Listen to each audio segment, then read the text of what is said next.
படிக்கட்டுகளுக்கு அருகில் கழிப்பறை இருப்பது ஏன் துரதிர்ஷ்டம்? வாஸ்துவில் கூறுவது என்ன? இந்து வேதங்களின்படி வீட்டில் ஒவ்வொரு பகுதிக்கும் ஒரு குறிப்பிட்ட முக்கியத்துவம் உண்டு.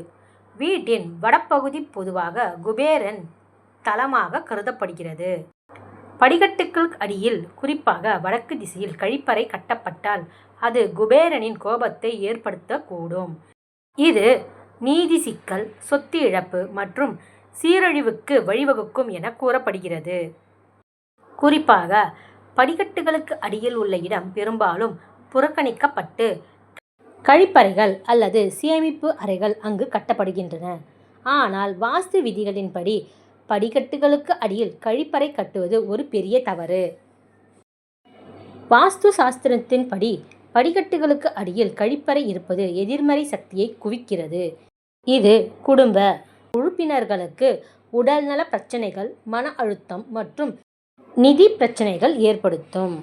படிக்கட்டுகளுக்கு அடியில் உள்ள இடம் கனமான மற்றும் நிலையான சக்திகளுக்காக வடிவமைக்கப்பட்டுள்ளது. கழிப்பறையால் அசுத்தங்கள் அந்த ஆற்றலில் எதிர்மறையான விளைவை ஏற்படுத்துகின்றன.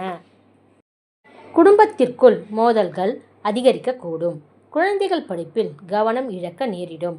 அலுவலக வேலைகளில் இடையூறு மற்றும் நிதி இழப்பு ஏற்படுவதற்கான வாய்ப்புகள் அதிகம். உடல் பலவீனம் மற்றும் நோய் அதிகரிக்கக்கூடும். வீட்டினுள் ஒவ்வொரு இடத்தையும் முறையாக பயன்படுத்துவது வாழ்க்கையை நேர்மறையாகவும் பலப்படுத்தவும் உதவுகிறது. சரியான இடங்களில் படிக்கட்டுகள், கழிப்பறைகள் மற்றும் பிற கட்டிடங்களை கட்டுவது முன்னேற்றத்தையும் மகிழ்ச்சியையும் பராமரிக்கிறது.